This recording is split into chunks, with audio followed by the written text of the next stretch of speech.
بسم اللہ الرحمن الرحیم۔ السلام علیکم۔ آج ہم مضمون کریں گے میری پسندیدہ شخصیت۔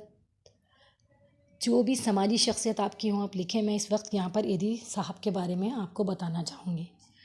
اگر آپ میرے چینل پر نئے ہیں تو اسے زیادہ سے زیادہ سبسکرائب کیجیے، لائک کیجیے، شیئر کیجیے، ان لوگوں تک پہنچائیں جو کسی بھی سماجی شخصیت کے بارے میں پڑھنا چاہتے ہوں۔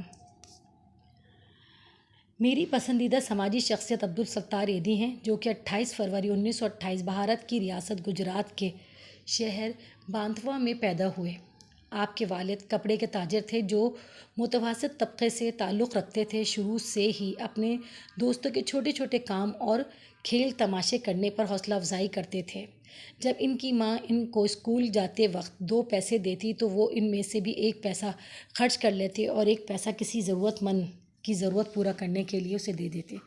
11 سال کی عمر میں انہوں نے اپنی ماں کی دیکھ بھال کا کام سنبھالا، جو شدید قسم کے ذیابیطس میں مبتلا تھی۔ چھوٹی سی عمر میں ہی انہوں نے اپنے سے پہلے دوسروں کی مدد کرنا سیکھ لیا تھا، جو آگے چل کر ان کی زندگی کے لیے کامیابی کی کنجی ثابت ہوئی۔ 1947 میں جب تقسیم ہند کے بعد ان کا خاندان بھارت سے 1951 میں ہجرت کر کے پاکستان آیا اور کراچی میں آ کر آباد ہوئے۔ آپ نے اپنی جمع پونجی سے ایک چھوٹی سی دکان خریدی۔ اسی دکان میں آپ نے ایک ڈاکٹر کی مدد سے چھوٹی سی ڈسپنسری کھولی، جنہوں نے آپ کو ابتدائی طبی امداد کی بنیادی باتیں سکھائیں۔ اس ڈسپنسری کے سامنے بینچ پر ہی سو لیتے تاکہ ضرورت کے وقت مدد کو پہنچ سکیں۔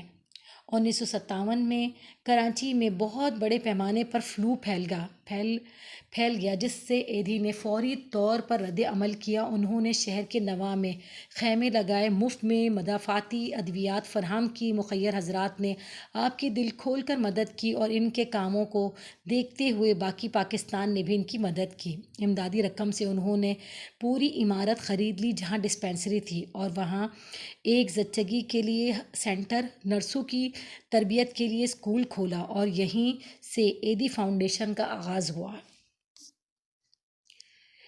ایدی فاؤنڈیشن پاکستان کے باقی علاقوں تک پھیل گئی۔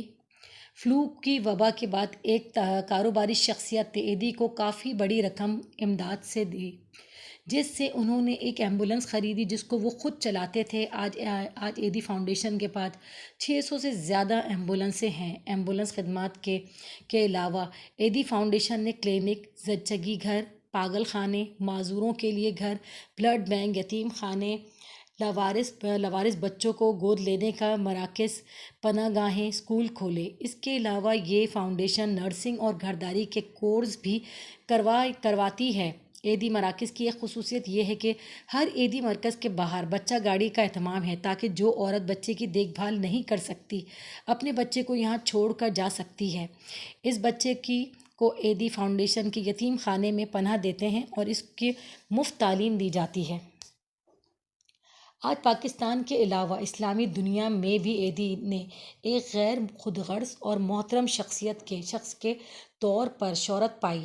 شہرت اور عزت کے باوجود انہوں نے اپنی سادہ زندگی کو ترک نہیں کیا۔ وہ سادہ روایتی پاکستانی لباس پہنتے جو صرف 1 یا 2 ان کی ملکیت ہیں۔ اس کے علاوہ ان کی ملکیت کھلے جوتوں کا جوڑا، جس کو وہ سابقہ 20 سال سے استعمال کر رہے تھے۔ اور یہ بھی حقیقت ہے کہ ایدی فاؤنڈیشن کا بجٹ کروڑوں کا ہے، جس میں سے وہ اپنی ذات پر 1 پیسہ بھی نہیں خرچ کرتے۔ ان کے بیٹے فیصل ایدی بتاتے ہیں کہ جب افغانستان میں مرکز کا افتتاح کیا جا رہا تھا تو عملے نے مہمانوں اور صحافیوں کے بیٹھنے کے لیے کرسیاں خرید لیں۔ جب ایدی وہاں آئے تو وہ اس بات پر سخت خفا ہوئے، کیونکہ ان کے خیال میں یہ رقم کسی ضرورت مند کی مدد پر خرچ کی جا سکتی تھی۔ اس رات آپ کلینک کے فرش پر ایمبولینس کے ڈرائیوروں کے ساتھ سوئے۔